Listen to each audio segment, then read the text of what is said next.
Yeah, check 1 2, check 1 2. Is this mic on? Is this mic on? Hey, listen, man, it's the one and only trendsetter DJ Sense, and you're listening to CockTales, dirty discussions with Kiki and Medinah Monroe. Yeah.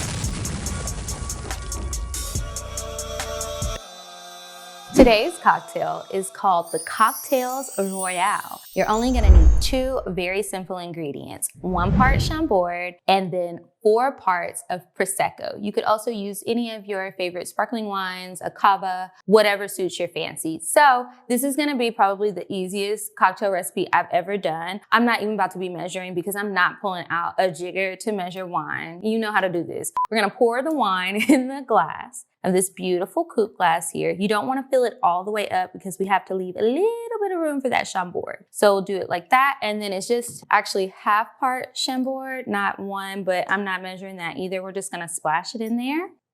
Bloop.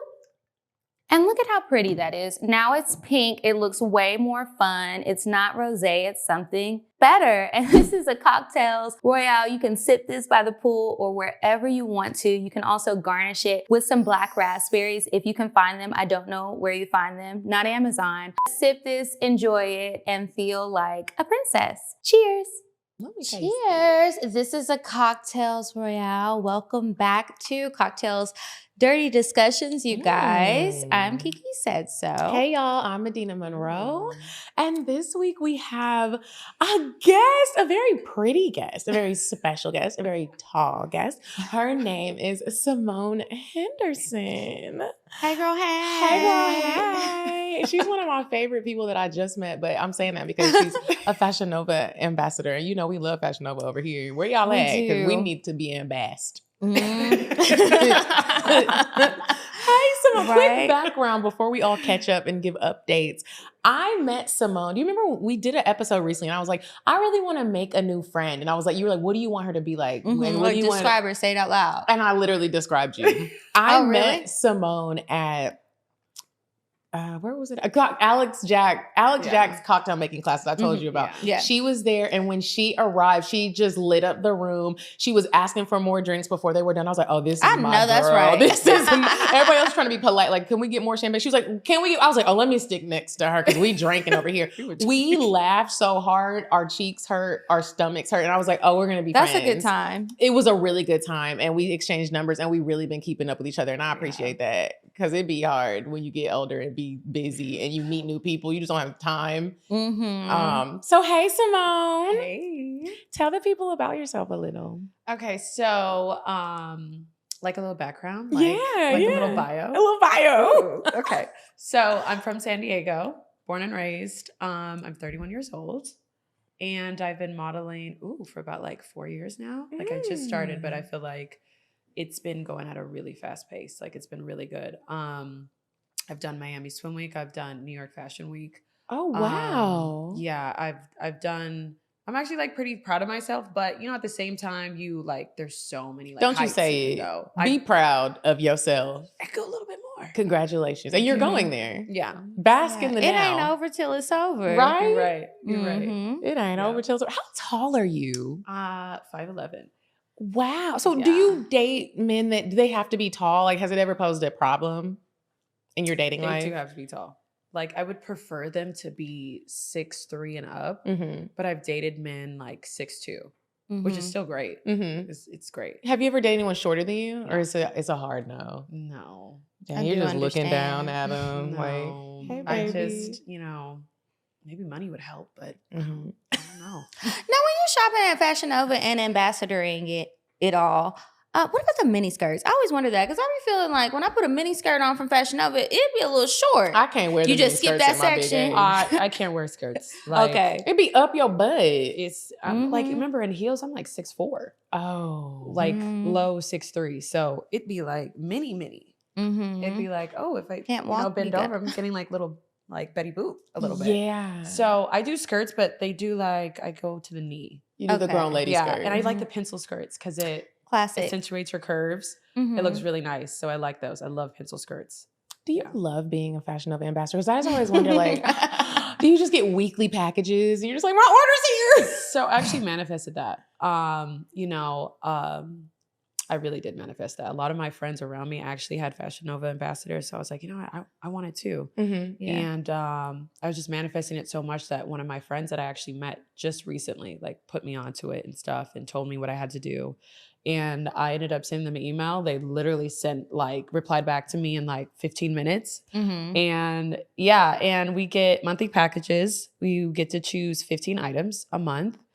Yeah, it's great. It's awesome. Do they pay well? I'm not paid, but I know other influencers are. I feel like, you know, you can work your way up to You can definitely work your way up. I feel like the more followers you have, also engagement has a lot to do with it. But I just started, so I'm just happy getting you on your way up. Funny Fashion Nova ambassador story that I have. I wanted to be one. I was like, I don't know how you do it. And so I just started hashtagging Fashion Nova and tagging them. One day I get an email from Fashion Nova. And they're like, we want you to be in the Fashion Nova ambassador program. And I was like, oh my gosh, I manifested this. It was a whole scam. And they almost actually got me. Check them and email what addresses. happened was they misspelled something. And then something, I was like, y'all really almost got... I was so mad. I was mad at God. I was like, why did you do that? Yeah. Because I thought I had prayed about it and manifested it. And they were like, all you got to do is send over your bank account information right now. We're going to go ahead and give you the money and pick out the clothes. And I was like, y'all didn't send a link or anything though. Like you didn't even ask for any of my stats or anything. And then they sent a message back and something was misspelled that shouldn't be misspelled from a professional person. Oh my God. I was like, bitch. And then I sent a message back and I was like, I work for the police department. And if y'all keep this up, you're going to jail. You have to be careful. You have to be careful what you tag. They do it like for Pretty Little Things. They do it for Fashion Nova. Like I still will get it. I'm like, you know I have it. So why are you right? So they do. You have to be careful. That's wild. It is wild. It's crazy. You ever got that email? People be sending them. I've gotten those emails, but I always look at the actual email address. That's my first thing. Yeah. I'm looking at it. It's just like a certain way stuff looks. Even when people, while I love ChatGPT and all of the AI tools that people are using to write their emails, there's a lot of words that stick out as a red flag. Don't nobody say fucking keen in regular language. Keen. Like, we'd be keen to have you as an ambassador for this program, or they just say other stuff like, you can tell it's like a plug and play. I'm looking at the email addresses. Your email is not at fashionnova.com or anything like that. Fashion Nova is misspelled. This lady didn't even try. She didn't say keen. She spelled shit wrong. Yeah, luckily I've never been got, but I think it was a situation when she didn't know English, and I was like, "Bitch, I'm gonna find you and get you." I think I even said it because you got me. I was so happy. Because imagine if you would have sent your info over, and I'm waiting on my package, and all your money is gone. Your package ain't coming, and your money is gone. Hey. Ooh, what a mess. Oh my gosh. Before we get to know Simone a little bit better, Kiki, do you have any updates? I'm sorry, I was taking a it's little good. sip. It's good. Cocktail royale. Yeah, like it's very simple. It's nice for brunch. When I was making the cocktail earlier, I was like, sit at the beach or sit at your pool or, on the couch and just pretend like you're royalty and boss people around or something. Anyway, do want to remind everybody that I am going to Curacao in March and I want y'all to come with me. I'm doing a trip. You went? I went. Did you not love it? Oh, wasn't it so beautiful? People so nice, perfect weather. I'm so excited for you. Yeah. I went there for like 4 days. You're going to have so much fun. And I've been before. I went for my birthday last year. Okay. And I fell in love with that little island. And so I'm doing a group trip and we're going to go and we're going to eat and we're going to have fun and we're going to see the sights and just luxuriate on this beautiful island. And I love that the weather didn't stress me out because the Caribbean stresses me out, well, for many reasons, but weather, because my birthday is in September and it's hurricane season and, stuff gets canceled. I was just thinking about my homegirl was in Jamaica for months and the storm and how bad that hurricane was. Anyway, we're going to Curacao in March. Make sure you hurry up and sign up. There are a limited number of spots available. There's payment plans and all that details. If you have any questions, hit me up directly, or you can just click the link in the description box below. And can't wait to see y'all in March. I want to remind everybody to join Patreon. Go to patreon.com/CockTales. That's CockTales to be a part of our exclusive community. If you want updates that we might not share on Instagram, if you want bonus content, if you want, we're not on tour right now, but you would get early access to tickets, or we might have an event coming up. You get the access to the tickets first, baby. Make sure y'all join. Go to patreon.com/CockTales right now. Literally right now. Go and do that. If you ever looking for a way to support us and you can't always listen to the shows and you're like, dang, I really love these girls and like I want to support them in a monetary way. That is a way. There are different tiers, different packages. And if you join the Ride or Die, you get a piece of merch eventually. I think after 3 months of being a member. So make sure you guys do that. We appreciate the support, and to all our patrons that listen religiously and join the lives that we have every month. Thank you, thank you, thank you from the bottom of our hearts. Yeah, they be funny. They be having some stories on them. I'm just like, what is going on out here in the world? And I love it. Keep them coming. I love Brother Brown. We be trying to teach Brother Brown. He's an older gentleman that's much older than us. He's like 60, 70 something. Yeah, he's old. He's pretty old. We're like, but he's very engaged and he be asking questions. We try to help him. Sometimes he listens, sometimes he don't. He's trying to date. He's trying to date right, and he wants to be respectful. But speaking of dating right, Kiki and I came out with a card game called I'm Curious to Know. Each card is curated by your girls to help people date right. Get to know who you're fucking. Get to know your baby daddy. Get to know your husband. So Simone, we're going to play a game of I'm Curious to Know with you, sweet girl. Okay. So Kiki, do you want to go first? Sure. Okay, who is your celebrity crush? That's a good one. I feel like I have a couple. Okay. I'm definitely going to say Idris Elba. That man is fine. Oh, he's so fine. And when he speaks in his natural British accent, just like... I like a man that's like, first of all, he's tall. Second of all, he's built. He's a man. And I feel like when you just approach him, like he's going to make you feel like submissive. He's going to make you submissive. I like a man like that. And I don't know what his name is, but I call him Thor. I'm obsessed with Thor. Thor is fine. I'm so obsessed what's his with name? I know one. Is it Chris Hemsworth? Chris Hemsworth. That's I'm obsessed with him. He is fine. He is fine. I don't usually check for the others, but that one, he got it. He got it. Yeah. He's fine. Okay. I had one, but then I said, I'm curious to know, Simone. Have you ever slept with a friend's significant other? Ooh. She was smiling like, scandalous. We're really good. Because I thought you were going to stop at friend. No. Significant other. Man. So maybe y'all aren't friends anymore. No. Okay, no. Absolutely She's a girl's girl. I love it. Yeah. Okay, how do you feel about traditional gender roles in a relationship?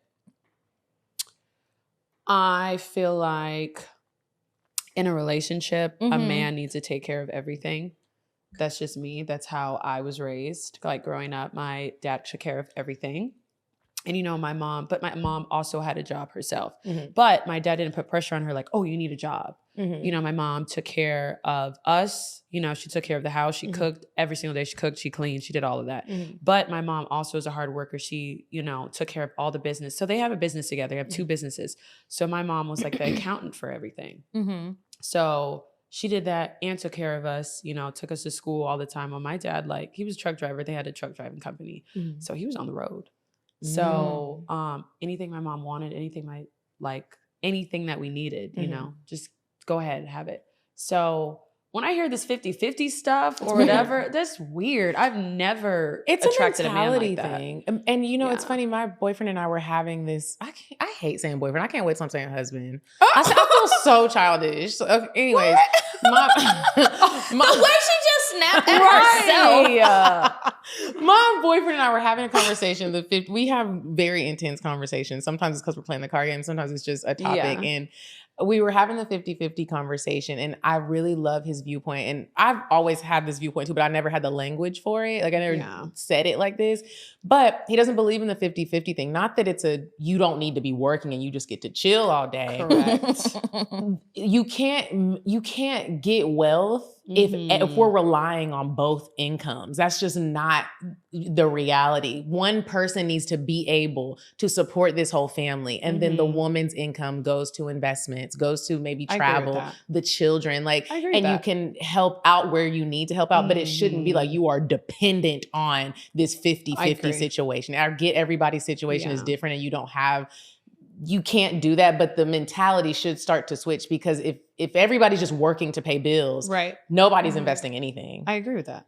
It's a lot of times when people hear you don't want to do 50-50, they immediately go to, you just want to not work. No, that's not what nobody's saying. That's not what nobody's saying. Some people do say it, but I do get what you mean. And I felt that way for a long time, because it's like, you know, my family wasn't building wealth, but, you know, my stepdad and the way that my family was, it's like my stepdad, he worked. And at one point when my mother did have my 2 younger brother and sisters, they were like, I think they're like 2 years apart. So they're both very young. He told her she didn't have to work anymore. And then once they got a little older, she had an in-home daycare and she did other things for money. But it's like, if we had, as a family, if we had to depend on both of their incomes to make ends meet, it wouldn't work. So his thing that he's always taught me is not in the sense of don't work. And I'm a workaholic, so that wouldn't even be a thing. But it's like, okay, we need to, as we're budgeting and looking at our finances, we need to look at me working as the husband, and this is what I'm earning. And then the other stuff is extra. So whether you're is for extracurricular activities, depending on how big it is, or if you're able to invest in other things, stocks, real estate, whatever the case may be. And I think that a lot of people who get very upset about this conversation online are hating from outside of the club, because ain't nobody even trying to split shit with you. And you getting all worked up, and it's like, who are you even splitting stuff with? Like, who are you arguing and what is this? And if that is happening, what is this person's mindset? Because also, when I'm thinking about the split in things and the traditional gender roles, I'm thinking about it when you're having a conversation with somebody who you plan to build a life with. So it's not so much yours and mine. It's not like, okay, we're going to live together because really we want to live above our means. And it's easier to do with both of our incomes. But I don't really want to really give in too much to this, because I don't plan to be around. I'm going to skedaddle. I think that, you know, when people find themselves getting worked up about it, ask yourself, first of all, why are you getting upset about something that's not your life? 1, 2, and if it is your life, maybe revisit that and figure it out, because there's lots of things that it takes to make a homework, and I agree. All of those things. Y'all, come on. We gotta grow up a little bit and stop arguing about shit that ain't your life. I agree. Getting your pressure up. Okay. Oh, that was my question. Your turn. Simone, I'm curious to know, how do you feel about open relationships? No. I thought she was about to have a little story or something. About to make me choke on my drink. No, under no circumstances. Hell no. No. What if you were married? I've just been thinking of all kind of wild scenarios. What if you get married? Everything is happy. Unfortunately, this make-believe husband, this is not going to be your life. Something happens. And he doesn't have a PP anymore. And he tells you, freak accident or something, who knows. But he says, you know what? I know that you miss it. And I can't give it to you. I am going to give you permission, if you want to find somebody to fulfill those needs. Would you take it? Would you consider it? That's y'all been married 20 years. That's so it's question. I feel like it's a trick question. And like, do we got prenups in place? Like, what's about, what if it's not a trick? I think, okay, if your dick is cut off, that's a serious question. Gone. Like, and he knows you're active, you're missing it.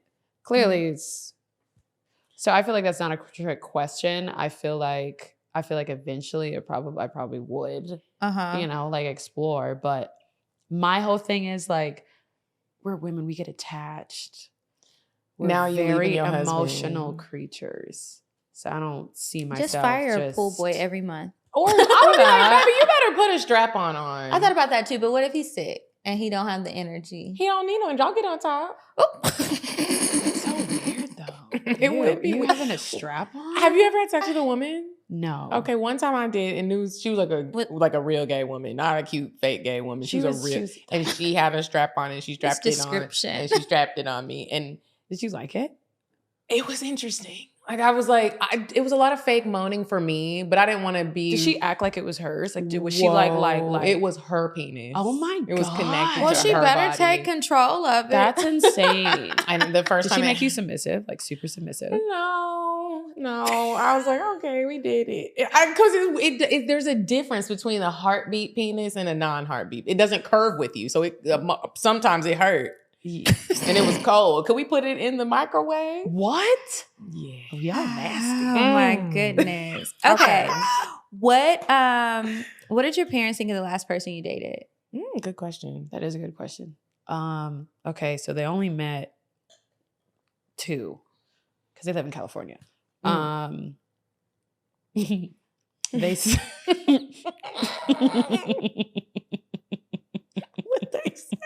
What they say was he they ugly? said you need to find somebody else because you first of all you're too mean to him.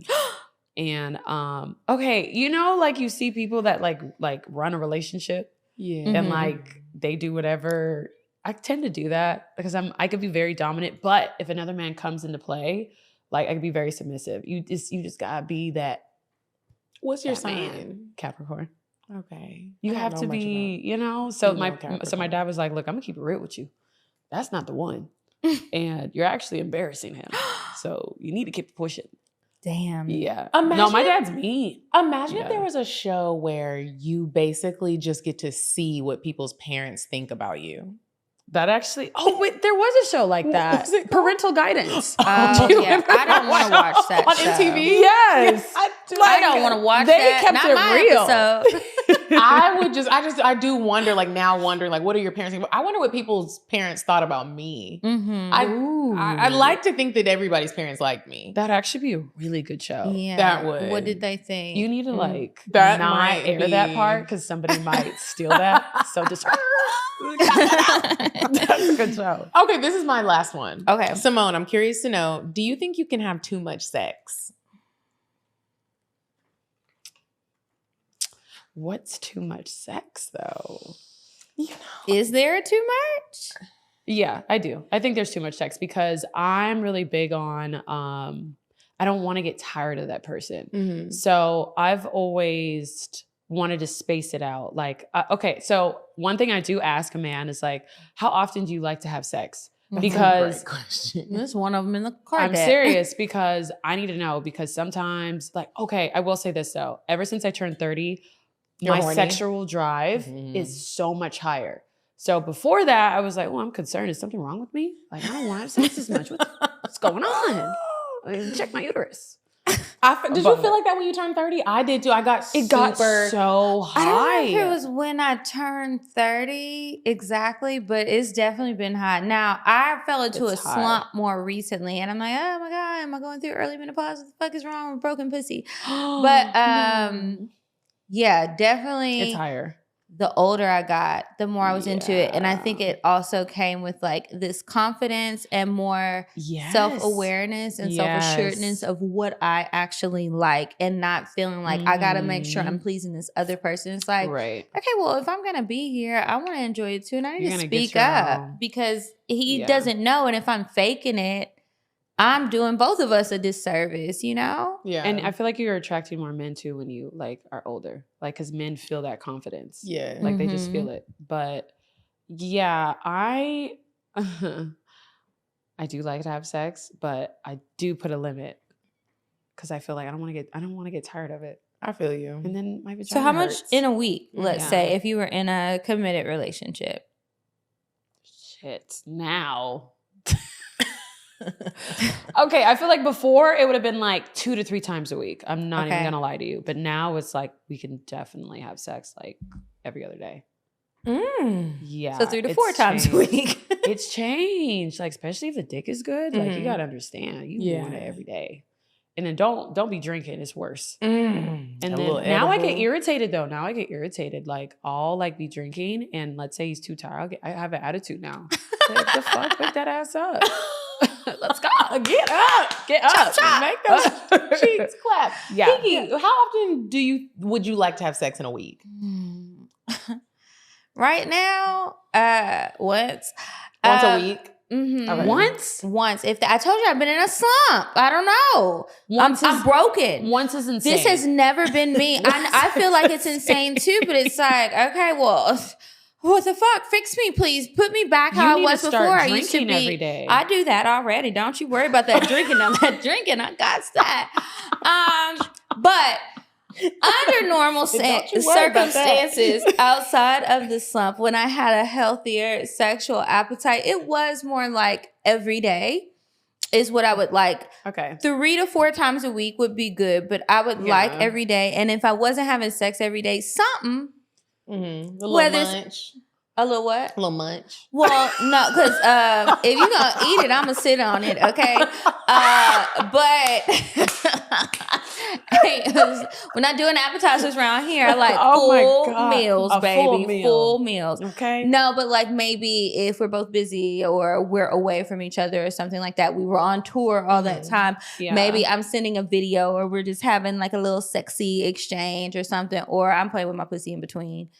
With all of the mini toys that our sponsors have sent. Do you guys still send like videos? I haven't done that in I really a while. Need to know. Do I need to start doing that? You should. She's the queen of it. I love it. You still do that? Well, not lately, but I was like recently within the past year, yes.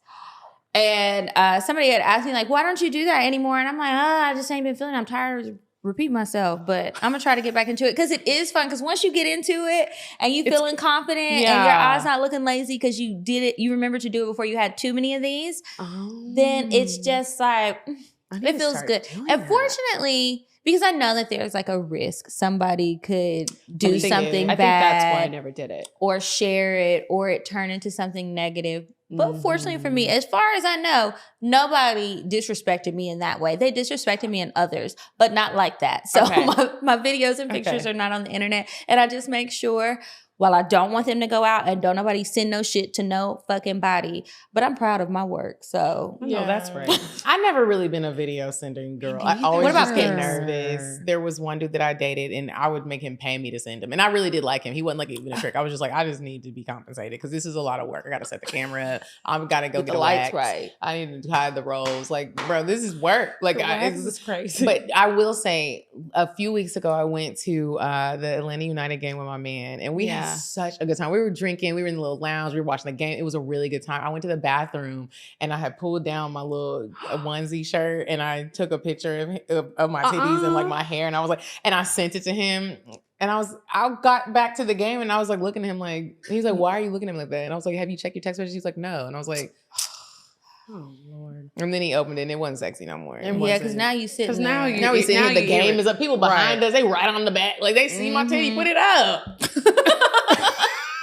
Damn. I got one big old titty just out. I was like, put it up. This ain't even, I'm not good at it. Now you're irritated. Yeah, that's not where I shine. I shine in being seductive when we are about to have sex. Okay. Like with the things that you say or like how you move. How I move, how I started. Like just, I don't shine with the videos and the pictures. That's what I realized. That's why I don't like it. It's like I don't shine there. I understand. I don't shine with the seductiveness unless it was a blackout night. Okay, so we're gonna take a quick break. We're gonna move on to weird sex. Weird sex. We're going to weird sex, and when we come back, we'll get to know Simone a little bit better. You said a man is not a necessity. A man is a luxury, like dessert.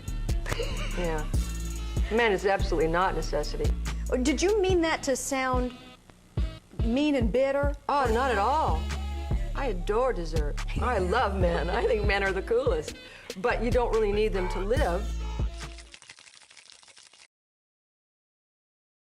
Okay, you guys, this week for Weird Sex, this woman was asking her man for some money too. So check this out. This is a wild one. The headline reads, "Too fat husband granted divorce after wife demands a fee for incompetent sex."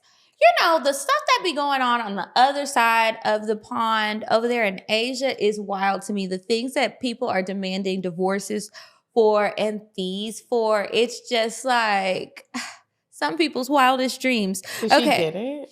So this woman redefines what a transactional relationship is. This is her goddamn husband, y'all. Anyway, they're in Taiwan. She is sick of it. So the man filed for divorce from his wife because she demanded he needed to pay her for sex on account of him being overweight and bad in bed. Imagine if somebody just had to be too big and too bad at sex and you could demand payment.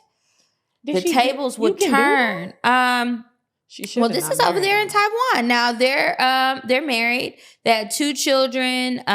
Problems began 3 years later after his wife restricted sex to once a month. She said it was too much to be climbing on top of Mount Kilimanjaro.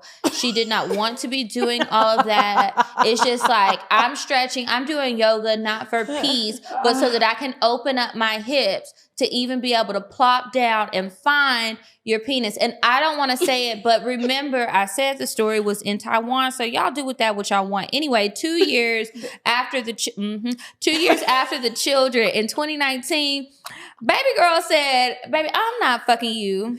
You gonna have to pay me. And told his relatives. Now, see, Sid, you ain't have to tell his mom and them. Do that. Well, she told all his relatives he was too fat and incompetent. He don't know how to hit it right. What was y'all doing before y'all got married? Sis, this might be your fault. I think I think he got fat. I don't think he was. Yeah. Oh. Yeah. I don't think it started off like, because I mean, he was already thick with a little something made booty it inside because she had them babies. Anyway, frustrated over his forced abstinence, and her pent up paramour filed for divorce a couple years ago. And she said she was gonna work on the relationship. I guess she thought about having to work, because that is something, you know. I have so much to say. And he had even registered their home in her name. So the baby girl was working. Anyway, she was charging him $15 for a pump or a sex session. What? That's it. She started whenever he wanted to make love. When he wanted to make love or talk, she was sick of his shit. And I'm just like, what is going on with this man? What's happening in his life? Anyway, this sex tax that she imposed on her husband in their marriage proved to be the tipping point, and he filed for divorce for a second time that same year, and the judge granted it on grounds that their marriage was just too damn cold and difficult to fix. This is why you need to purchase, I'm curious to know, because you really need to understand what type of lifestyle people live and what they want. Because this is a prime example of, like, if you care about somebody getting fat, some people don't care about that. But there are some people where they're like, if my person, man or woman, gains weight or you just get out of control big, that's a problem for me. Right. You need to date somebody who already cares about that. Like, bro. You know, apparently this is common. There's another lady in 2014. Her husband was a truck driver, and she started charging him $2,000, whatever their currency is. This is just $60 in America, for hanky panky, as well as meals and chats, otherwise known as dates to some people. And she said it's because he wasn't contributing enough. So what the fuck going on with the money over there? I'm just confused because he's not contributing enough. So you'll fuck him, you'll eat with him, you'll talk to him for $60 a combo, $60 a pump, $60 for a little noodle soup. And what's a noodle soup? What is a noodle soup? You know, noodle soup. They have all kind of noodle soups in Asia. There's like pho and stuff like that. Ramon.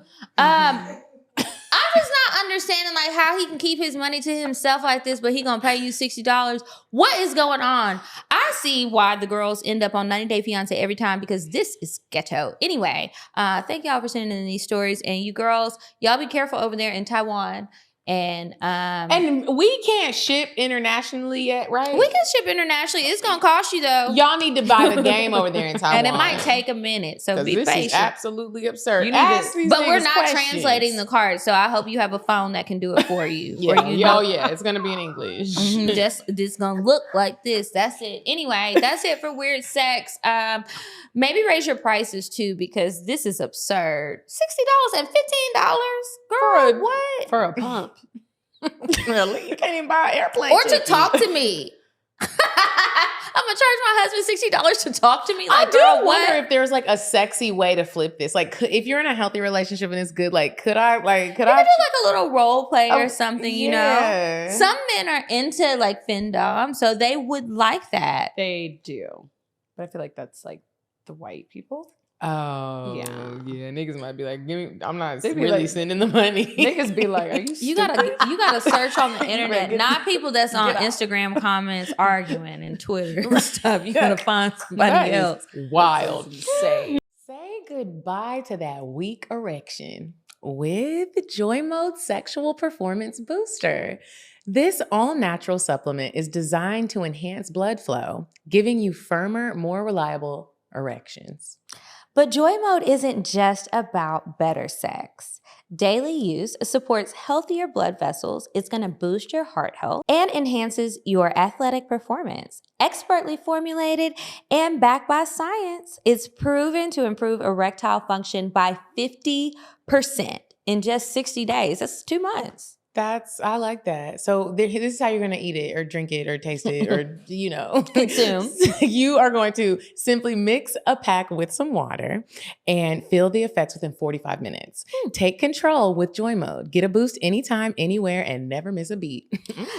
That's not so bad. Joy Mode features just 4 simple, proven ingredients if you're wondering what's in it. And unlike the prescription options that are out there that involve doctor visits and managing refills, Joy Mode provides a straightforward and effective solution. Embrace a natural way to boost your performance without the complications and side effects of traditional medications. If you are looking to take your game to the next level, visit tryjoymode.com and use code CockTales at checkout.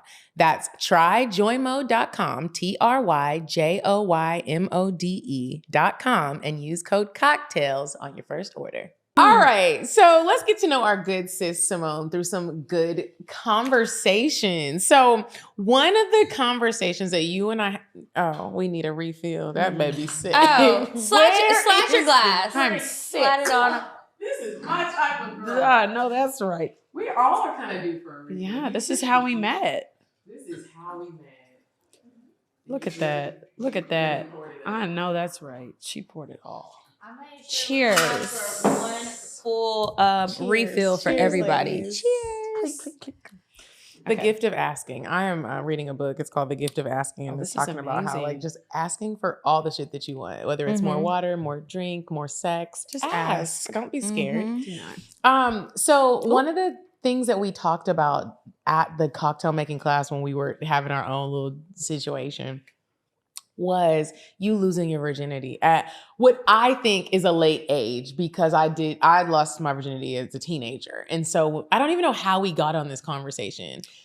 I don't know either. We were drunk. Yeah, we were a little It was a great tipsy. time. It was a really good time. We had fun. And you were like, I didn't lose my virginity until I was like well into my 20s. And I was like, oh. Well into your 20s, like how far? Like I was 23 when I lost my virginity. Okay. And I was yeah. like, what would make somebody wait so long? You weren't curious? Okay, so one reason was my dad. I told you, like, my dad was scary. Like, my dad, like, I remember one time I kissed a boy after school in high school. This was my senior year. That was the first time I ever kissed a boy. And I just felt like he knew. Because I remember him picking me up after school. Okay, and by the way, like, we made out behind the handball courts. Remember handball? No, what is that? You don't remember handball? That's a California thing. We didn't have that. We went to high school. Is it No, like, are you guys basketball? being serious? Is No, that we're the one where you dead hit it ass. and it swings around? What the fuck is handball? What is We know it? football, baby. Basketball. Soccer. You guys have Hacky heard sack? of handball? Is it hacky sack? Is it hacky sack? Okay, Like okay. the thing with the Volleyball? like ski No, ball? do you remember that Handball? pole where there's like a ball like attached to it? And then Oh, you I've just seen hit? that on cartoons. Oh, and We it has didn't a have string that. and you hit it around. Okay, I do Yes. know what you're talking about. But Okay. we didn't have it in high school. We did, and You yeah, didn't? No, we I don't had- think we had it at any other things. I saw that on TV. I've seen it What? in maybe So that's a, like- maybe elementary That's a school. California thing? I That's think not a so. Southern so, thing? yeah. Because y'all not playing real sports out there. That's Yeah. not. Y'all playing Well, damn. lacrosse and tennis and badminton. That's how we get those people in the sports to the Olympics. We do football, Right. basketball, and You're they're right. playing rough. You right. Mhm. Okay, so y'all And was football playing again. handball, and then it turned to lip ball. Y'all back there kissing. And a little ass grab. Yeah, we kissed. And then my dad picked me up and then he was like, so how was your day today? And I'm like, it's fine. And he's like, I swear to you, just like how I'm acting. Do you learn anything new today? The fuck? No. What's with the 21 questions? Yeah. And then he was like, you sure? You're scared. I said, You thought he saw you, huh? Shit. I said, damn it, he knows. I was like, no, nothing new. Okay. Literally was like, okay. After that, I swear to God, I didn't do nothing else. Wow, your daddy had you shook it. Is he from another country? No, he's from Georgia. Okay. He's from Decatur. He should probably write a book because I'm sure a lot of other daddies would like to instill fear like that in their daughters. Yeah. Mm-hmm. Were you always pretty? Because I do wonder, like, when you have a pretty daughter, are you like, did he just always know I'm gonna be stern everybody like be this? thinking that kids. Yeah, but Okay, that don't mean they so- are. Ain't nobody trying to kiss your daughter at school. I will say this. In my high school, okay, remember, I just moved here like 4 years ago. So this is the first time ever being around this many Black people. Okay. So where I grew up, we had like 10 of us, including me. There's a lot of Spanish people and there's a good amount of white people. So me growing up, nobody was really looking at us. Nobody, you know? And it wasn't until I went to college where I was like, oh, people think I'm pretty. Oh, okay. So you know what I'm saying? So that's also the reason why I waited late to have sex, because I didn't feel like no one was pressed for me. Oh, do you see what I'm saying? Options. No one was pressed for me. Everybody knew I was very popular because I was really great at sports. Okay, I'm All-American. I played volleyball. I did all that. Like I was really good at sports, very popular for that, but that was it. When I went to college, everybody's like, oh, who's that? And you weren't putting out. No. And you weren't putting Also, out. I was very afraid of penis, you guys. Yo, daddy. What were you afraid of exactly? It's not a joke. I was really afraid of penis. But what were you afraid of? What it's part because of my it? friends were telling me like how it hurt, like how they started bleeding and shit. And I was like, what? And I didn't know anything about sex. It's not like my dad and my mom talked about birds and bees with me. So they just kept telling me how bad it hurt. I'm like, oh, I'm not doing that. And then, I went to University of Alabama. Them niggas is big. Okay, they're huge. Yeah, this cornbread fed over okay, there. They're You over was there. gonna be like our good sis in Taiwan. You are too big. It's You're too too wide. big. It won't They got fit. big booties and titties. You're big. And I'm not doing it. We can kiss all day. I kissed a lot. That was it. Had you never read Cosmo magazine, Cosmopolitan? I hadn't when I lost my virginity. And I will say, when I lost my virginity, it didn't hurt as bad as I thought that it was going to, because everybody Agreed. did say like, and I didn't bleed. I bled. Okay, did you play sports? A lot? No, it wasn't like a I played period. sports. I rode horses. That's why. Was your hymen already torn? Yes, because But if I it was- never had a if you bleeding never- moment. Because she rode horses. But it might. Okay, so for Oh. me, mine tore when I first had sex, but the way everybody described it, I thought it was going to be like a period bleed. Yeah. It wasn't. It Did was it like hurt? I cut. It was like if you got a little bit more than a paper cut, but it wasn't that much. Really? Yeah, but I was also a cheerleader and I had done all of these activities, so I've been active, but I knew I had a hymen because I was scooting my pussy up to the mirror in my bedroom because I need to inspect and I need to look at things, because what I was scared of was the other stuff. Scooting in the bedroom. Yeah, I wanted to see what my pussy looked like exactly and understand it and look at all the pieces. So I know if I bust it open for somebody one of these days and some don't look the same as what I have ingrained in my memory, I know where I can go back to, because this was not that. When did you lose your virginity? I was sorry, your period.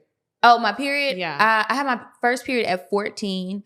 I was in the 8th grade and it was really bad. I actually thought I had diarrhea and then I had shit myself. It was so, and it was like, I was in a band and What instrument did you play? the clarinet.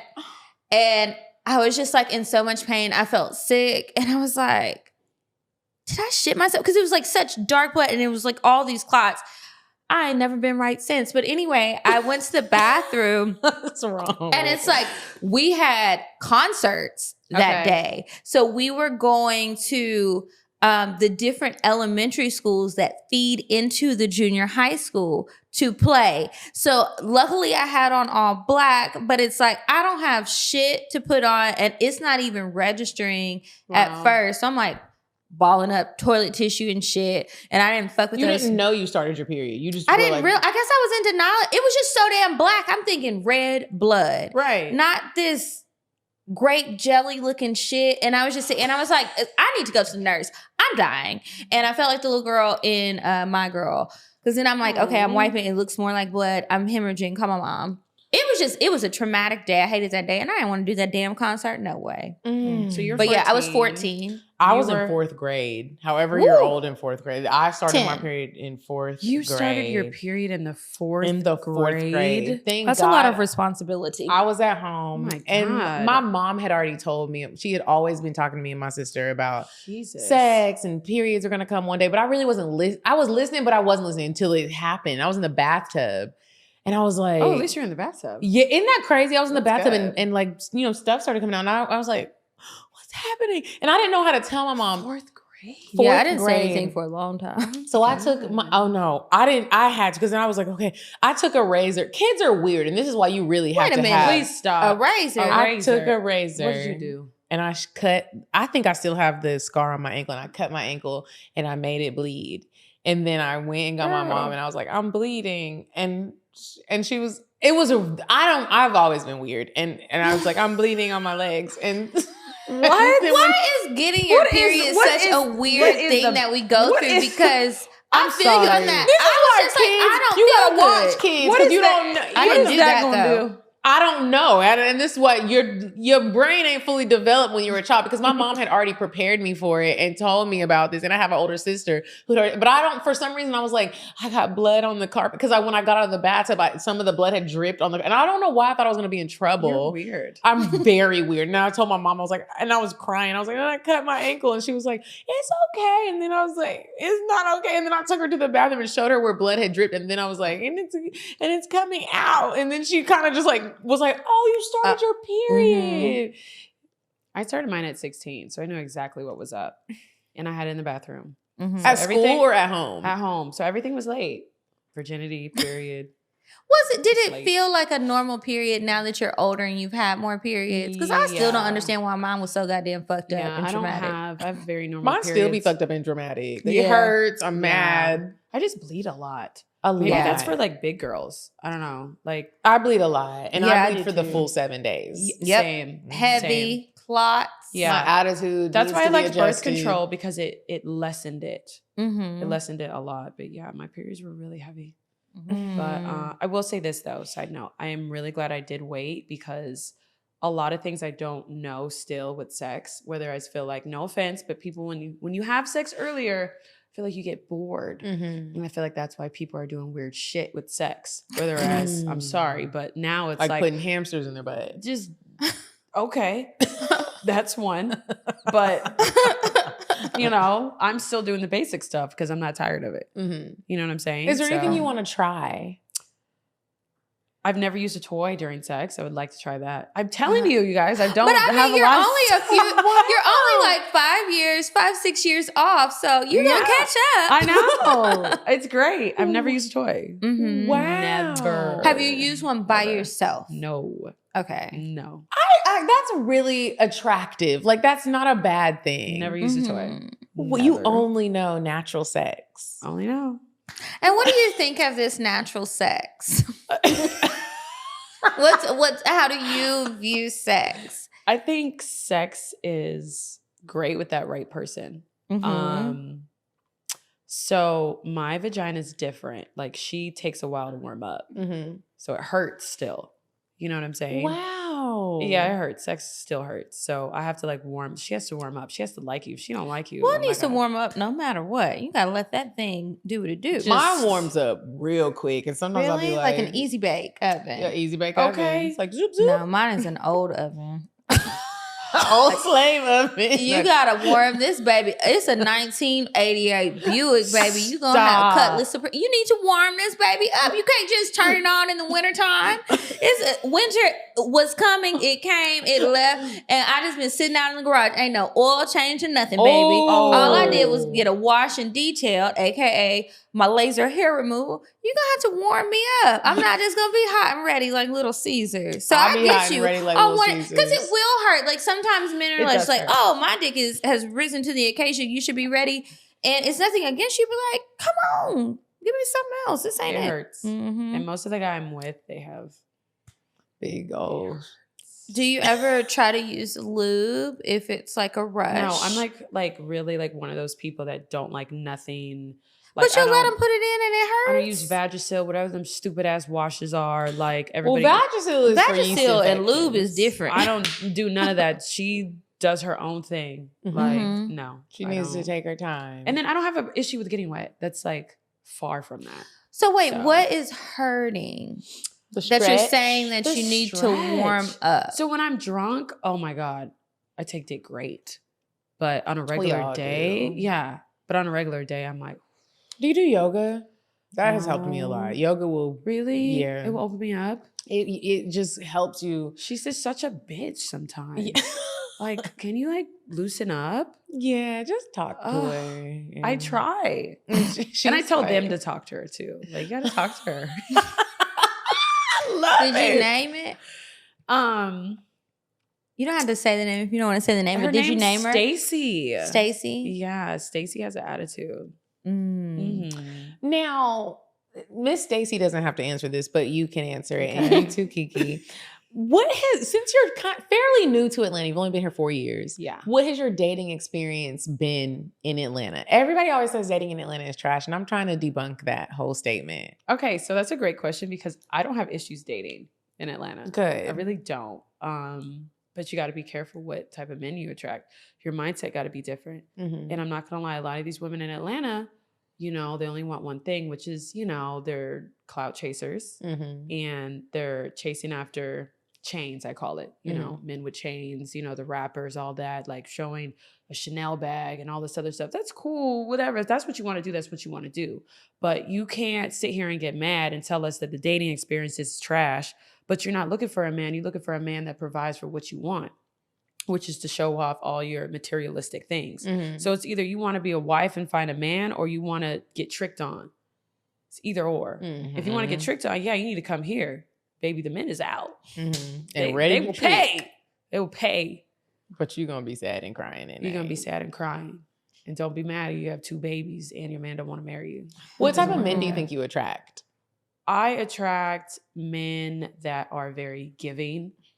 They want to definitely be in a relationship. They want to be a husband. They want to be a provider. Sometimes they can be jealous. Sometimes, but that's just because of my career that I have. And just how do they show their jealousy? You know, like things that I post on my social media. They'll be like, "Oh, do you have to post with your ass out? Do you have to wear that outfit? Do you have to go to this?" You know what I'm saying? Do you like jealous men? Because there are some people that like jealous people, men that like jealous women, and women that like jealous men. It has to be like. It's like a cute way. Like, for instance, like what's you go a cute way? Okay, you go out with your man, right? Let's say you're in a club and you guys are right next door to each other, like right next to each other. He's like feeling on you. There's like a man behind you that he feels like you would like, oh, come this way. I don't want no man looking at you. You know what I'm saying? That's a cute way. Like that's a cute way. Or you be talking to somebody that like he introduced you to, like, all right, that's enough. Stop talking. Like, so like more like protective than like jealous, like and now I gotta kill everybody in this bitch, and we're all gonna be on Fatal Attraction. It's like a cute little like before, like you didn't be talking to nobody but me. Because the protectiveness of that, I do think that that's really attractive, and it makes you feel like, okay, you give a fuck. You know? I'm sorry, I like my men on me. I'm the same way, girl. I'm so sorry. Maybe that's Capricorn in me, but baby, you need to be on my ass. You need to be on me. Hard. I'm talking about we out, you trying to hold a hand. You need to hold my hand. You need to kiss my neck. You need to be affectionate. If we're out and people still think I'm single, I need to be single. Right. What is happening? Why aren't you on me? I'm going to be on you. You need to be in my skin. Get in it. You need to scratch it. and leave a cut. A skull. I want it to scab up. I want a new scab. Why do you want I want a new scab every day. Right. No Neosporin. None. I like it raw and uncut. Right. Cut it. We want to see it. Don't play with me. Or me. Well, play with me, baby, because I'm not trying to be around here looking like Catwoman or like I was playing around in the zoo cages or some shit with scratches and shit. My mama is going to think that somebody was beating my ass, and she's going to be on the first thing smoking to get to Atlanta and figure out which one of you nappy-headed Negroes had her daughter fucked up. Don't play about me. My man don't play about me. And I love it. I want no scratches. You can be close. So switching gears a little bit, since we all have dated in Atlanta. Me. I want scabs and niggas living in your skin. This sounds like the Poltergeist. This is some paranormal. I need to just put this in my memory bank for the next movie I come up with. Okay. So since we've all dated in Atlanta, we have dated a lot in Atlanta. Woo! To the point where what? Sometimes I go out I moved here in 2011. I realized the other day, this is the longest I've lived anywhere in my entire life. So now I feel like this is I was an adult the entire time. I moved here right after I graduated college. Wow. And I went to college here. Myself. So I have lived here since I've moved here in 2008. Mm-hmm. So yes. Do you think dating is trash here? I don't, but I do understand when people say it. But I too am like you. I've had great dating experiences in Atlanta. A lot of fun dates. A lot of fun dates. You put into it. What do you want? You got to be careful what you attract, and you got to categorize them. Like the hood niggas that I dealt with. Mm-hmm. It makes sense at what I was looking for at the time. It was just fun. It was like I wanted to see Atlanta. They knew Atlanta because they were drug dealers. I knew I wasn't. You weren't gonna be my man. Like I knew it when we were in our club phase. I knew they weren't gonna be my man. It was just fun for a while. I also think like you gotta not to rag on the younger girls, because this is really for everybody, the men and the women, old and young and in between. It's like, what are you putting into it? When you say that it's trash, not to say that your experience is not true, but stop thinking that every person you meet is going to be the one. You do have to. I used to think that. I mean, you do have to.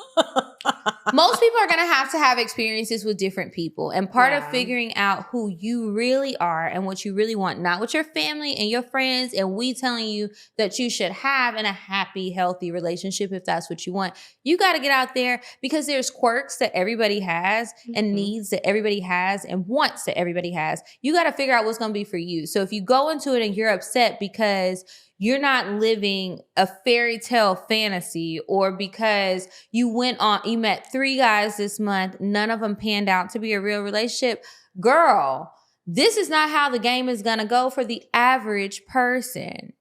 And there's a reason that most people are average. That's the damn average. And I think that sometimes people get caught up in stuff. And it's like, not that you're not a great person, but bitch, come on. Delete you gotta try. And you gotta know what you're capable of bagging. I used to do that. I tried them. I don't like them.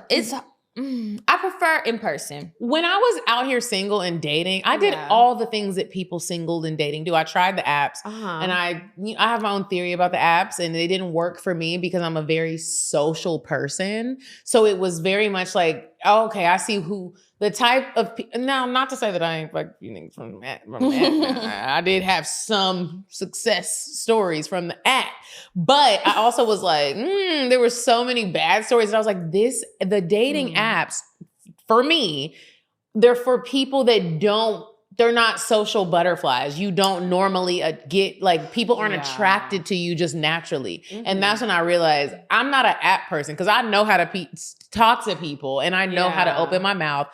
And just, that has never been an issue for me. But I was like, let me try the dating apps because I don't have a boyfriend yet. And I was quickly like, oh, I'm not doing this shit. Because this is just not the type of, there's a certain type of person on the dating app. Yeah. And if you feel offended by that, you're the person for the dating app. Wait, how did you meet your boyfriend then? I met him in real life, just out in the field. I went to Atlanta. That's how people be finding their husband. So why are they going on the apps? Well, because some people have to go to the app. Some people do find them on the apps or websites. I think it also depends. You got to really have a strong, hard talk with yourself. What's your strengths and weaknesses? Do you need to play out a bunch of different ways to answer a question? You need to be on the app, because you're not ready to be out here in the wild where you got to answer questions in real time and interact in real time. Yeah. And maybe you're new to dating. Maybe you're fresh. Maybe you're shy. Maybe you have all these social anxieties, which is a real thing that can happen. And some men, they can just do their hoeing better.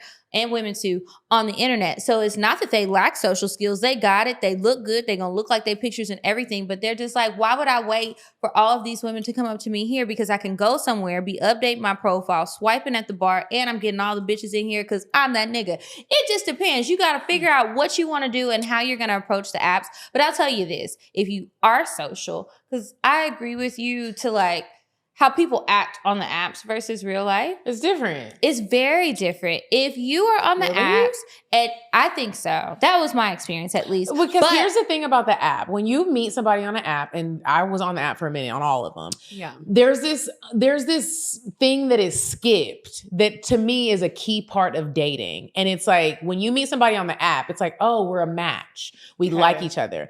I don't really have to like prove myself to you in a sense because I already know you like me because we matched. And so there's a whole part of it, the dating phase that's deleted that I personally don't like, as opposed to when you meet somebody in real time. When I met my boyfriend, we met in Atlantic Station in the middle of me. I was about to go to lunch and I was like, why y'all coming up to me? And anyways, he intruded on my lunch and was like, can I eat with you? I was like, okay, sure. And the lunch, I was there for I was like, I'm going to get my food and I'm going to eat my taco and I'm going to leave. We ended up staying there for 4 hours. That wouldn't have happened if I met him on a dating app because we've already matched. So it would have been some shit like, come over. Yeah. Now we talk on the phone. We did this. Now or just continue to message in the app. And that was my point is like, if you're on the apps and you're going to continue to use the apps, I won't say don't use it. Do what you got to do. Don't waste time and have these people thinking that you have all of this time. They need to hurry up and initiate an in-person experience. Whether it's a date. Some of y'all don't mind a little bullshit coffee date. I don't fuck with it. But this ain't about me. This is about y'all. Day. It's coffee dates happening. They say all the time. That's stupid. And because I think now from the app, people are like, well, I don't know you. No. I got to feel safe. Men ask me out on dates. We do no fucking coffee. Just take me to a normal restaurant, I love bitch. Coffee, like, what's, yeah, I go to coffee to work, not this. Yeah. But anyway, just make sure that if you are matching with people on these apps, don't be spending days and days and days before somebody is planning a date. Because otherwise, you're never going to get there. That's Unless dumb. you are scared and you are also catfishing them. Then that's a whole nother I ain't talking to y'all because y'all in a different book and I don't even want that. Now, y'all, it's been a minute since Kiki and I have hit a stage, and we're still not hitting the stage. However, we are opening up an intimate space to have a live studio taping with my good friend, Elizabeth Gilbert. You will be able to ask her different questions at the end of the recording, but you'll basically be able to experience what a day in the life of recording CockTales is for Kiki and I. It'll almost be like a talk show if you were wondering, like, well, what are y'all going to be doing if you're not doing these great performances that you normally do, right, Kiki? Yeah, no dances, but it will be kind of like a talk show vibe. You'll get to be there, and you will also have the opportunity to ask some questions you can ask for advice live with somebody who might have some experience. I'm excited for the conversation. I have never met her. I don't have any experience with her, but I have read up on her, and I'm interested to hear more about love addiction and just a different person's experience and journey in healing, understanding themselves, just all of the different things that come with that. And how in the world did she realize that she was addicted to love? I think everybody who has sent an advice letter might need to come to this too. We will be recording it right here in Atlanta. We'll have a little wine and it'll just be available to you all. We're going to have a good time. We're trying something new and we really hope that you come and join us. It's not very often that we will be having these intimate experiences. So you better come and see us in real life before you can see us again, you know? And I also want to just point out, this is a great date night. Don't look at this and be like, it's only for women. No, baby. No, sweet baby gumdrop head. Make it a date night. Make it a date night. This is a fun little date night. Go grab dinner. Come for the conversation. Have some drinks. Sit down. Be quiet. Yeah, ask questions. This is a great moment. If you're dating someone and you're confused on where you're at, bring him. Be like, I planned a date, baby. Come to this event where we're talking about love addiction. And it's also a great time for your friend that's always chasing relationships and just can never be alone, and you want to send her a message and what you said didn't work. Bring her to this, and maybe what she'll. Yeah, she might listen to somebody else who has been through it, and it might be an aha moment or maybe you are that person and you're like, okay, I need help and I want to be in a safe space and with somebody who understands me. She will be live with us, and we can't wait to see you guys, hang out for a little bit, have an intimate recording and discussion about all these things. The tickets are available right now. There are very limited number of seats because it's going to be a very intimate space. Like, you're going to be up close and personal. And the tickets are available on Eventbrite. The link is in our description. It's also on our social media profiles. If you click our Linktree link, you can purchase your tickets today. And a reminder to everybody who did express interest. I don't know if you read the whole thing. I hope that you did. But in case you didn't, the interest form, you getting that free ticket, that's just the interest. And you do have to register for a paid ticket. And that just takes care of the bills of all the production. And that's all that's for. And so make sure you buy your ticket. It's open and available to everybody. It's available to all ages. This is not going to be like one of the raunchier episodes. So if you want to bring your mama or, that's a good thing. I didn't think about that. An auntie or maybe somebody else, people from work, this one will be a bit more demure. Classy.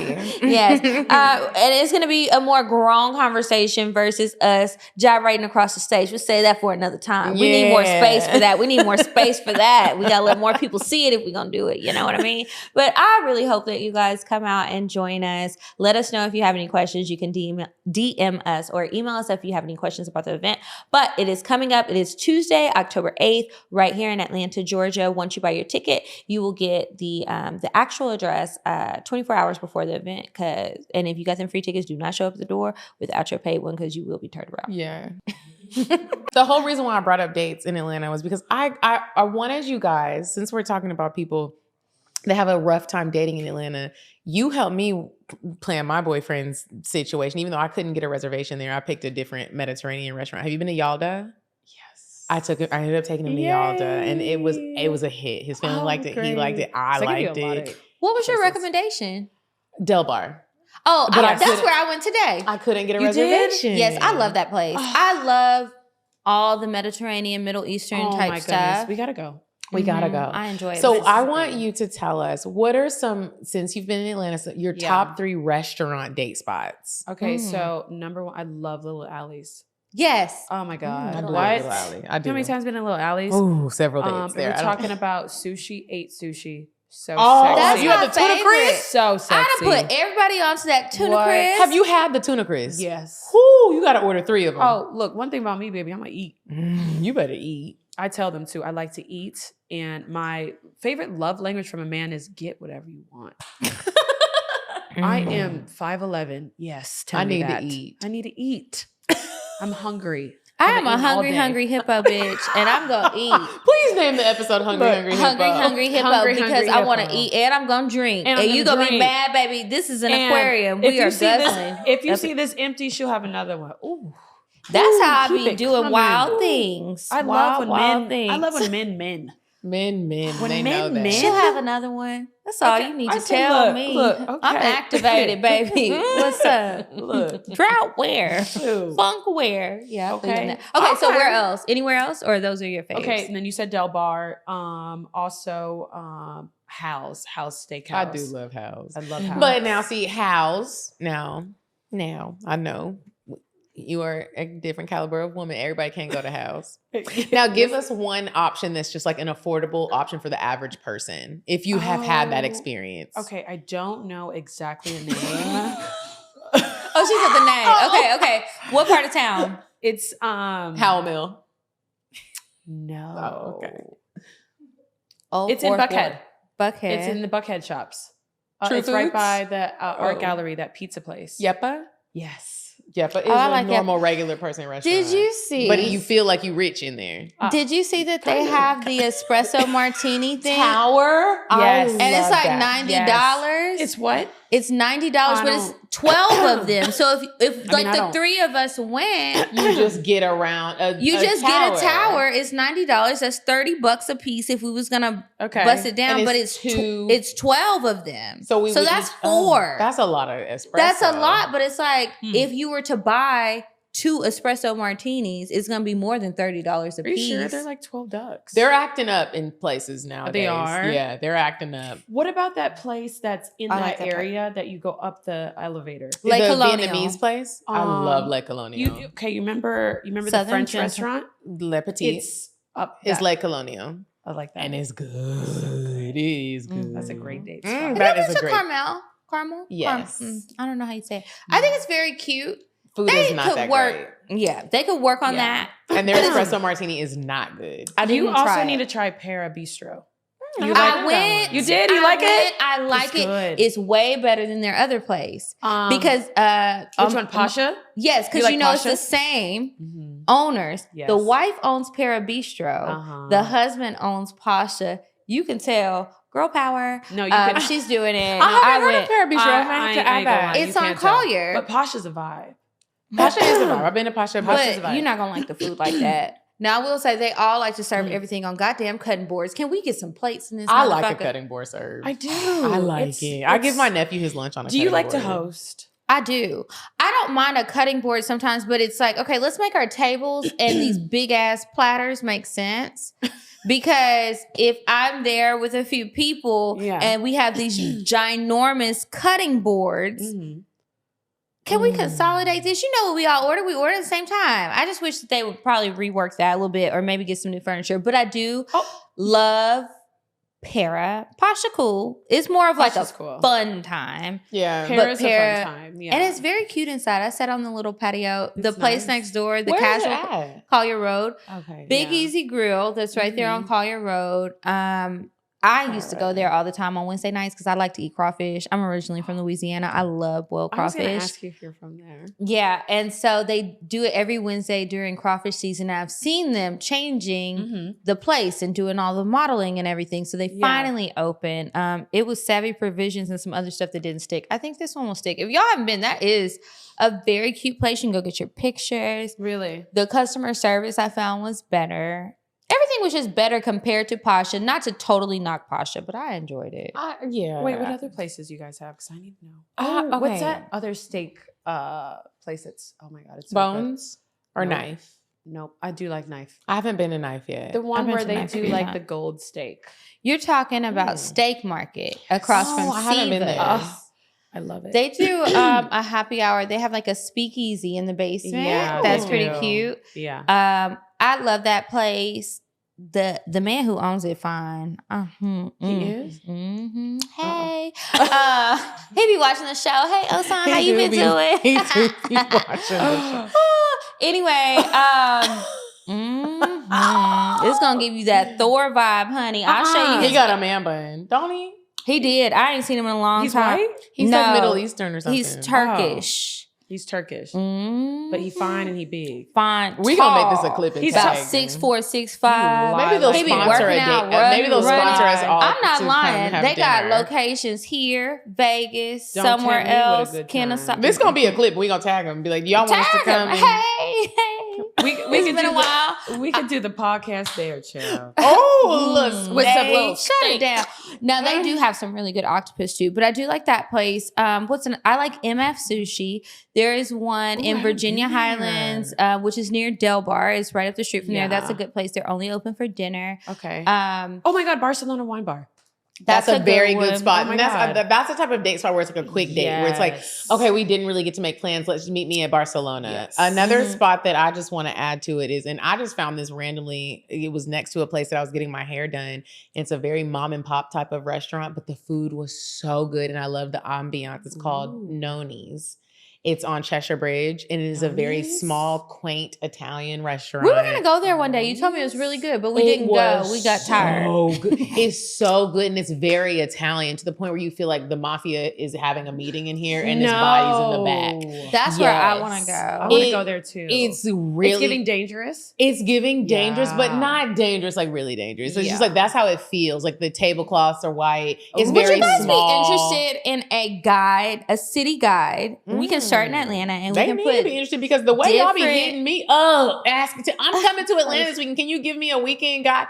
Nigga, have lists on Yelp. It's called TikTok, baby. Well, I have lists on Yelp, so you can see all the places and you can filter it. You see who takes reservations and who don't. But we can personalize and make a little video and send it to you if y'all trying to pay for something. Because I'm sick of doing there's it some for free. websites that do it, like guides, and we can sell it. But even if not, I'm just wondering, would you guys be interested? Do y'all need that much help? Because I realize no. Kira, it's I convenient. get about 5 messages Saturday and Sunday of bitches telling me they're having a bachelorette party or they're coming with their friends. It's somebody in here. They asked me about Chicago, and I was like, I don't even live in Chicago. You know what kills me? I don't mind people asking, because if I don't want to answer, I won't, and y'all know that by now. But Dallas. I'm like, y'all, I have not lived in Dallas since 2007. I rarely talk about Dallas. I'm so sorry. I will try to get you recommendations. I'll ask. I'll do what I can. But Dallas, don't ask me about Dallas. Now, Houston. You can ask me about Dallas. I got you. Can I ask you about Louisiana? Because I love Louisiana. You can ask me about Louisiana, but let me be clear. When I tell you I'm from Louisiana, I'm not from nowhere fun. I'm not from Lafayette, Lake Charles, Baton Rouge, even dusty-ass Baton Rouge. I'm not from New Orleans. From the swamps? I'm from, not the swamps. I'm from the sticks. I'm from Natchitoches, Louisiana is fucking country. You don't want to go... Nothing unless you got people there you don't want to go. But I can give you recommendations because I've been to the other places, but I did not live in those places. It's very different. Did you Mama ever? Ordy. No, Mama well, she Ordy. was in New Orleans. Did you ever see True Blood? Do you That remember vampire that show? show? Yes. That was in Louisiana? Yes, No, that was it in was Louisiana, not. and one of the big house in the intro, that big mansion, old school mansion, that was filmed in Shreveport, which is like an hour away from where I'm from. I'm from the backwoods. It's nowhere. Y'all can't even fucking spell Natchitoches. Try it in the comments right now. Natchitoches. Yeah, and It's that's called- how you say it thought we again? knew each other. Natchitoches? Natchitoches with an N. I So thought you it's said spelled Natchitoches. Natchitoches, but it does not sound like that because it looks like Natchitoches. Natchitoches? That's what it looks like. But it's Natchitoches. It's Natchitoches. like nappy, but Natchitoches. Natchitoches. Natchitoches, like with a K. Like if Natchitoches. N-A-K Like Natchitoches. A-T-I-S-H. Natchitoches. Child, that like sound- that. Yeah. So and you it didn't sound grow like up, what it so you is. didn't grow up with beignets and stuff? We ate beignets. Can you with make that. beignets? Yeah. Can you make some? Mhm. But how do you make it though? Can you make them? Yes. Okay. I make them sometimes. You need to do a Princess and the Frog session. Oh, And- that would be nice. Come on. and teach. I do have a few recipes, and my cookbook is still available for sale. If y'all want to learn how to make a little gumbo, a little crawfish etouffee, I a sure little do. something. I sure do. You know, You look like you can Anyway. cook your ass off. I do, and that's why I be getting big, and that's all right because whether it's the gym, Ozempic, or a doctor in Miami and Colombia, we gonna get it back right, and I ain't even gonna worry about it. Now, what you got to say? Because I am not above. Can you please bring beignets to our next recording so we can? This is the thing. Maybe I'll get here super early because you don't want to travel with that. Okay, so that needs to be we come to the Fresh. house. Yes. and eat the Because you don't want it beignet. cold.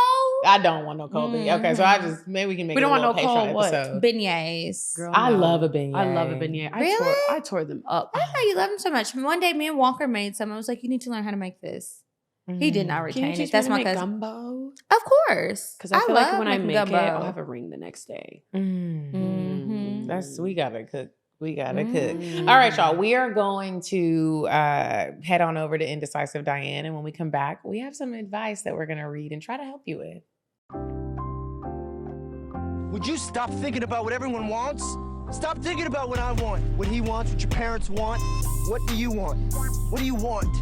It's not that simple. What do you want? What do you want? Hey ladies, this week I'm giving you a different sort of date idea. The ladies are doing a live studio taping with special guest Elizabeth Gilbert, the author of the movie Eat, Pray, Love. Get your tickets now. The link is in the bio. And if you're registered for the event, just know that's all you did was register. You didn't get your ticket yet. This is a perfect date night for couples who are currently having issues or friends who are always crying.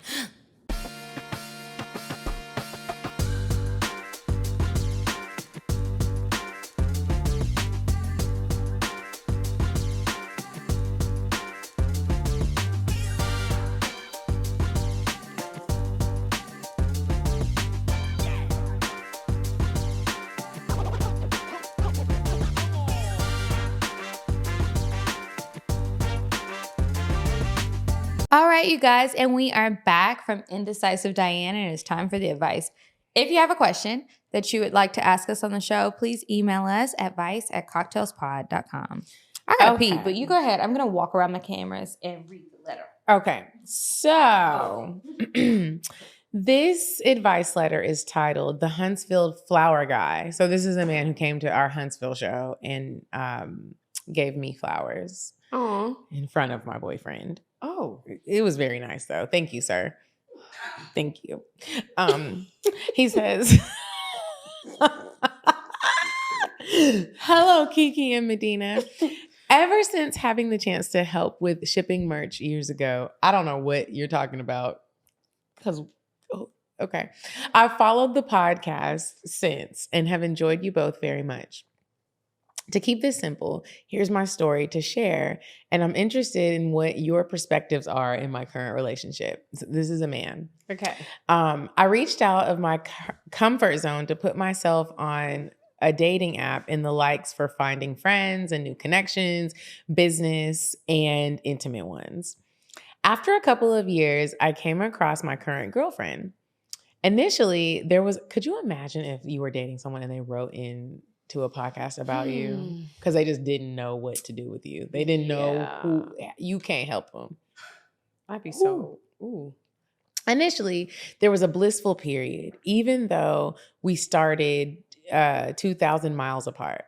Fast forward, I decided on moving to her state and 1 year later moving in with her because of her finances. Because her finances were, to say, being compromised, and he put it in quotations. Some laws were going to restrict. Kiki, before I finish this, the man said, I just wanted you to hear this because I'm confused. He said, ever since, he said something about helping us with merch. Yeah, he said ever since having merch. the chance to help us with shipping merch years ago. And I was like, what is he talking about? I have no idea. That was what I read. I was reading in the bathroom and I was like, what is he talking about? What you talking about? I was like, shipping merch. We ship the merch. Yeah. And what merch is you shipping? Who gypped you and convinced you that you was doing something for us? That's what I do want to know. Thank you for the flowers. Did you get a Fashion Nova email? a fake cocktails email? Because what merch did you ship for us? I really was like, send us what you did. Okay. He said, so initially there was a blissful period, even though we started 2,000 miles apart. Fast forward, and I decided on moving to her state and 1 year later moving in with her because her finances were, to say, being compromised. Some laws were going to restrict income from child support she was receiving, and I was already helping to pay her rent. I did share that, and I'm open to seeing the situation of us I'm open to seeing the situation of us be placed on hold because I wanted to help her get her life in order from numerous toxic situations that she was dealing with, among being a single mom to 4 lovely children. Because ain't no way. To this point, she remains distant from me and doesn't have much conversation of life with me. She has spoken out to say she feels I'll leave and abandon her like everyone does, and she would rather not get closer. I do know I have the quote unquote savior complex for women, and I don't want her to lose her children if she loses her house. However, if she continues to keep distant from me, I'm preparing to move out faster than the 6 months I vowed to do while getting her life back to something she is grateful for. It is clear she is suffering traumatic triggers and depression of a high order, but I realize I can't force a decision like therapy, etc., to help her out. What ways could be done to manipulate her to a decision that she use the time not to worry on rent, to focus on helping her mental and emotional health, to see her best self-love again? He's trying to use manipulation in a positive way. He is. He's basically saying, how she chose that word, but you are trying to make her do something that you have already admitted she is unwilling and not ready to do. Yeah, but we've all been there before where you have somebody in your life that you love and you are want like to do it, but sometimes you can't it works. make them. Sometimes it does work and sometimes it doesn't. So he's asking if we want to help him get her to get help, what would you suggest to him? I think if you gift her therapy, it could possibly work. Yeah. It could possibly work. She has 4 kids. He needs to move on. think you are a very nice man. Very nice. Niggas out here mad that anybody suggests you even ask for help. I wonder, does he have kids? Something in the milk ain't clean if you ask me. And I'm not even trying to be funny with you. I remember you were a very nice young man. I think you might have even been on the last Patreon Live. I feel like you're leaving a piece out of this story. As far as helping her, you've already said that you tried to suggest therapy. She's opposed to it. She's still worried about rent because she doesn't know what's going to happen and you may leave her. Mm-hmm. Her fears are real and it's evident in this letter. You just said you may be planning to move out sooner than what you initially told her. Well, he said if. Because she's being distant. But it doesn't matter why. Mm-hmm. The fact is this may happen. Right? And so her fear may be realized. It doesn't matter what hand anyone plays in it, it's real, right? So you want to help her because you don't really want to go, but you do need some of your needs met. And I don't think you're wrong for that at all.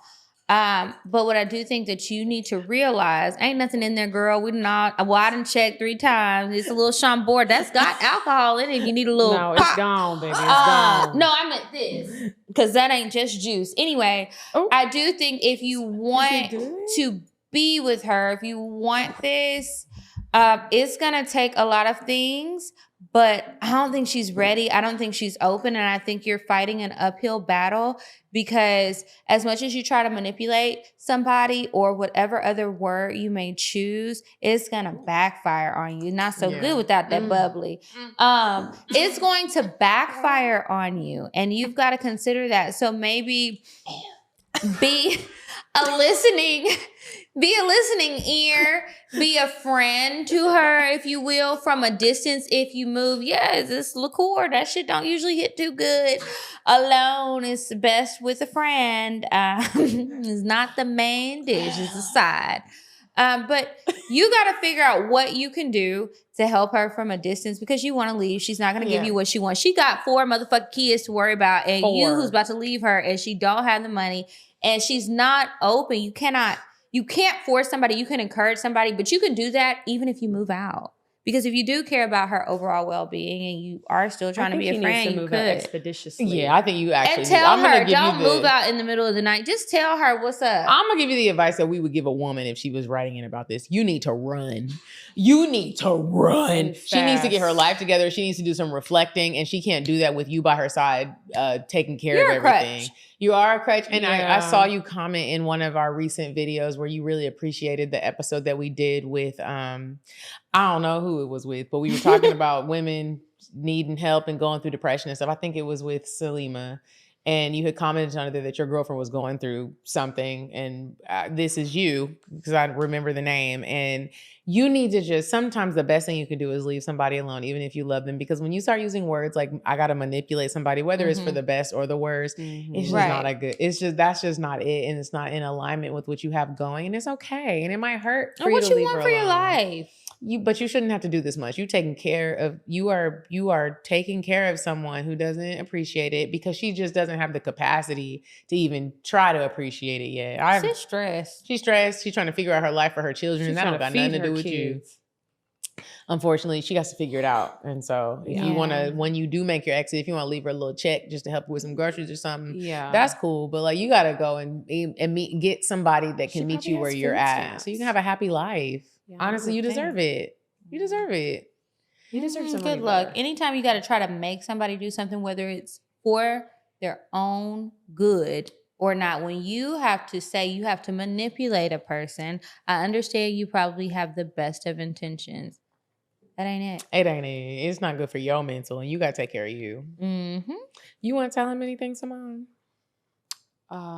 You should leave. You should leave. Well, that's one way to put it. All right, if anybody else needs help, we could try. We're going to see. Again, use punctuation. We appreciate it so much. Advice at CockTalesPod.com. Now we'll move on to the cocktails. If you have a cocktail that you would like to share on the show, make sure you email it to us, cocktails at CockTalesPod.com.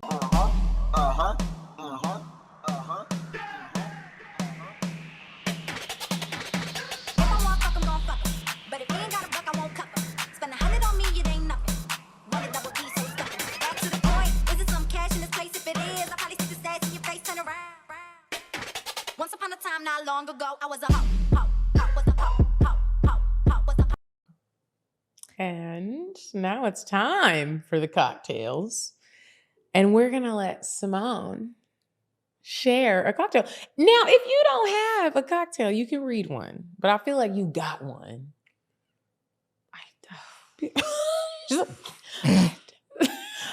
It's okay. If you don't have one, do you want to read one? Yeah. Our good sis is going to read a cocktail, and I have it right here on my phone. As long as you can read, you're good.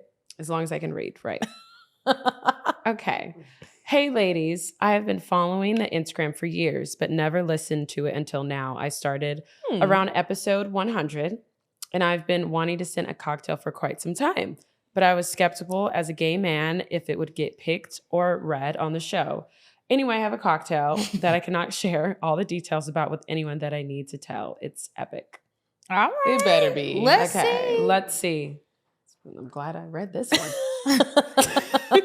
Anyway, here's my cocktail. I recently met a guy through a friend of mine in a threesome. This man was so fine. My friend and I have hooked up a couple times. He's not super freaky, but he likes to watch. So he invited me over so he could watch us. And I was super interested in this fine-ass man, and his dick was huge and curved, and the dick was like at least 9 inches.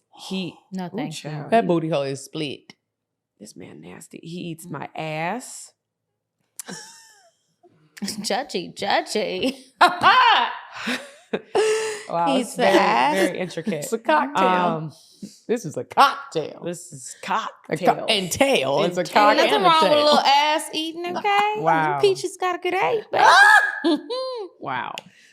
Okay, then he goes to fuck me, and then when he does, it feels amazing. I'm kind of like Medinah when it comes to anal sex.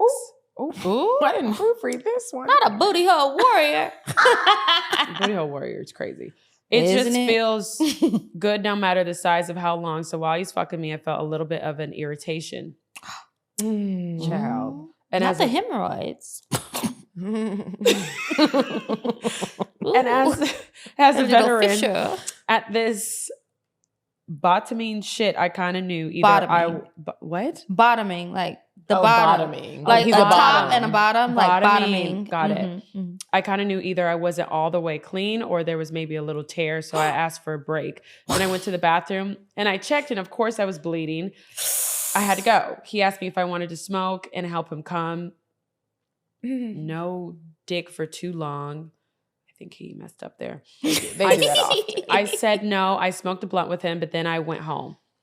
I hit him up about a week or so later when I healed, asking that I wanted to reschedule and see if we could try again. He invited me over to his house, and when I got there, he said that he wanted to go try a group thing again and maybe invite some other people over.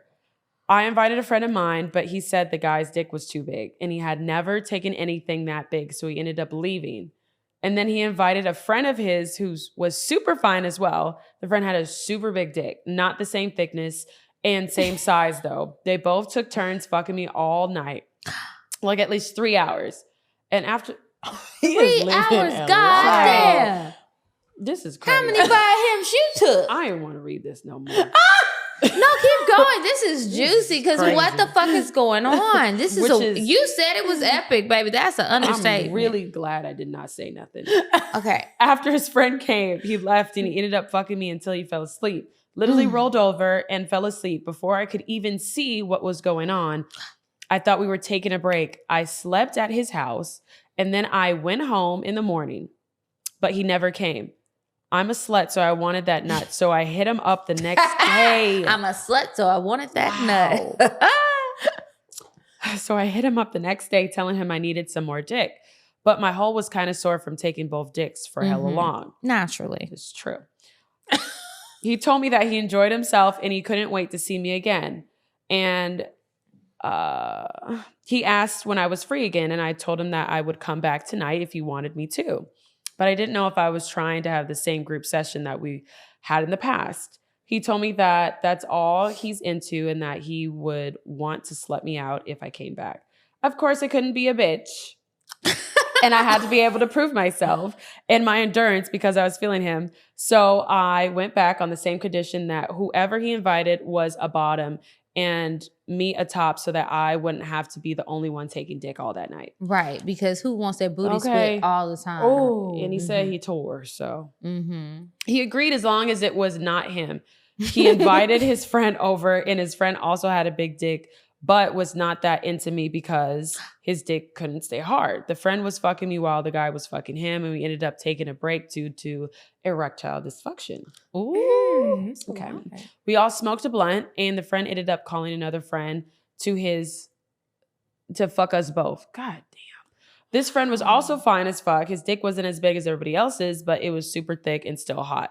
He ended up fucking a friend, and they were going at it. And then my friend and I were going at it. He stopped fucking me to fuck the top while he was fucking his friend. And I was like, okay, and into it and watching and helping and licking nipples and things like that. Here's where I should have left. The friend stopped getting fucked. Okay, the friend stopped getting fucked. And instead of coming to fuck me, he started watching and waiting to fuck his friend, leaving both me and him on the sidelines. My friend was fucking his friend. He stopped and then let him get a turn. He started fucking him, and then it turned into a tag team with both of them and the friend's friend. And I was completely left out. Don't get me wrong. The guy was hot, probably hotter than all three of us, arguably. But there was enough dick and ass to go around. Why y'all gotta sit on the sidelines like them booties and dicks was ready to go? You ready to pop something? I'm crying. I'm guessing that I was not taking the dick as well as the third guy because he wasn't running or showing any signs of pain. But I had just gone this 2 days in a row, so I was expecting at least to get my ass played with until I was another guy turned to fuck the good bottom. They took turns fucking him for a while. I sat there, sucked a little dick, and jacked off. And then they both came inside him after he got the train ran on him. What the? Wow. This is an active evening. This is a lot. Wow. Is there a lot more Was to that go? the end? No. Oh. Okay. He took me and started fucking me so aggressively hard that he could come inside me. I tried to take the dick the best that I could, but I was pretty much already over the situation. After sitting there watching the whole thing, I was hot. Then he wanted to fuck me after getting fucked by somebody else, but I was mad that I missed the one guy who I came there for. My friend had gone to sleep. His friend waited around and watched me get fucked, but he was already taking too long to come. And he was fucking way too hard for me to take without running. So he pulled out and fucked his friend then. Came in him, they both left, and I went to bed disappointed because I couldn't take those nuts. Damn. Instagram, just in case you guys were curious. I'm gonna go look at it later. I'm gonna go look at it because I want to know what you look at. Don't read it. Don't read it. Send me. I'm gonna send you a DM. Can you please show me what these fine motherfuckers look like? Because I'm picturing them. I bet Tyler Perry would have a field day with this lineup on the cast of his next movie, where a strong black woman is getting played by somebody who can't pay their rent. You can take all that. I don't know either, and I just do want to just say, I hope everybody's getting tested. There was a lot of split buttholes and blood. So and a lot of coming. Thank God for PrEP. And a lot of people. So yeah, a lot of blood. Be safe and let's be sound. Simone, one band, one sound. Let everybody know where they can find you. If you have anything going on, now is the time to let everybody know that. Okay, so my Instagram is at Simone, SIMONE _ Henderson, HENDERSON. DM me, follow me, you guys. My page is mostly like Instagram, like mostly like modeling based. So if you need me for e-commerce shoot, commercial, music video, let me know. Photo shoot, all that like I do. And also too, fashion, like any fashion shows as well. So yeah. Make sure y'all hit her up. Her Instagram is very fun to follow. Before we end this episode, I do want to remind everybody I'm going to Iceland in November 1st to the 6th, and Costa Rica for New Year's Eve. It's going to be a hot yoga retreat. It's going to be amazing. Wow. So make sure you guys go to paradiseandvibe.com to reserve your spot now. And I am also hosting a Atlanta Day retreat, September 22nd. That's the day before my birthday. It will be amazing. It's at Old Fourth Ward Park. We have a lot of workshops planned, a lot of sponsors. It's just going to be a really fun time for you guys to get to know Paradise and Vibe. If you're kind of scared to book your trip and travel, you can get a taste of us in Atlanta and then hopefully come on one of the trips with us. And I want to remind you guys that we are going to Curacao March 19th through the 23rd. I cannot wait to go back. I can't wait to show you guys everything about this little island that I love. Please sign up. Just click the link in the description box below, or you can head to kikisaidso.com for more info and to sign up. There are payment plans available, but there are a limited number of spots, so make sure you reserve yours. Also, make sure that not only are you signed up for Patreon, but you sign up for our newsletter. We do have a link to sign up, whether you go to I'mCuriousToKnow.com or visit our link tree. There's a sign up thing there. We have SMS, text message, newsletter updates, and then also email updates. We will not spam you, we promise. And then follow us on Instagram. Together, we're at CockTales. Woo! About to sneeze. CockTales Podcast, thank you. CockTales Podcast. I'm at Kiki Said So. I'm at Coffee Bean Dean. Excuse me. Thank you. And until next week, you guys, goodbye. Goodbye. Bye. Bye. Bye. Bye. Bye. Population. Goodbye. Bye. Bye. Sweet on the dry. Bye. Bye. Bye.